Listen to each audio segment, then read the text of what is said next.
ជំរាបសួរសូមធ្វើការណែនាំនៅម៉ាស៊ីនរាវមាស Mac Gold Finder ដែលយើងខ្ញុំលក់ក្នុងតម្លៃ$500ហើយមាននៅក្នុង stock ហើយបងប្អូនបាទសូមអញ្ជើញតាមដានទស្សនាបាទខ្ញុំនឹងធ្វើការសាកល្បងជូននេះគឺជាការបើកតង់ទី1រងចាំបន្តិចតង់ទី2បើកឲ្យអស់ហើយតង់ទី3ក៏បើកនៅ volume ទី2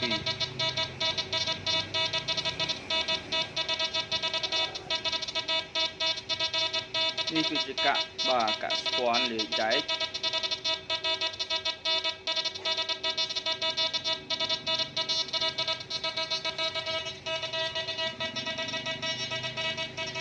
ហើយប្រអប់នេះគឺជាដីរ៉ែម៉ត់បាទ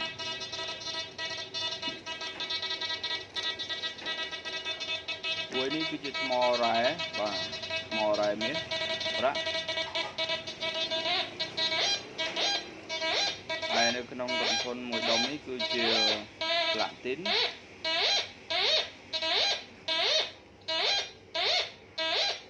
ហើយក៏មានបន្តិចមាសនៅក្នុងអមនេះផងដែរ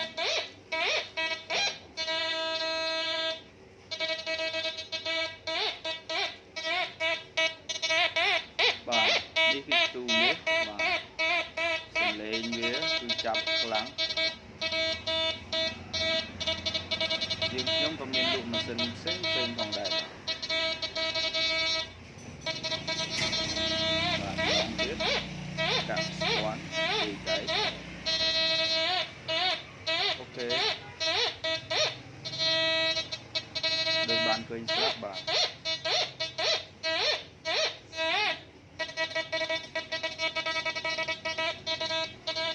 ចាប់ផ្ដើមធ្វើការសាកសំឡេងរបស់វាម្ដងទៀតតើសំឡេងវាឮយ៉ាងម៉េចបាទទូរស័ព្ទខ្ញុំដាក់ទូរស័ព្ទទៀតវាស្បែកទូរស័ព្ទគឺផ្ទុកជាប្លាទីនហើយនឹងប្រាក់បាទនេះគឺជាដុំប្លាទីននេះ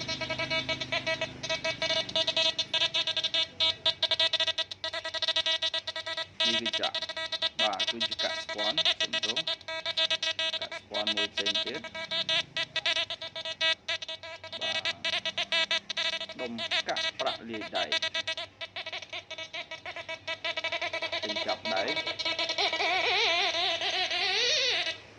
ដីម៉ត់បាទដីរ៉ែនេះគឺជាដុំថ្មរ៉ែអូខេហើយបិទបងប្អូនអាចមួយ volume កម្មទី2បិទ volume កម្មទី1បិទបន្តចប់បាទ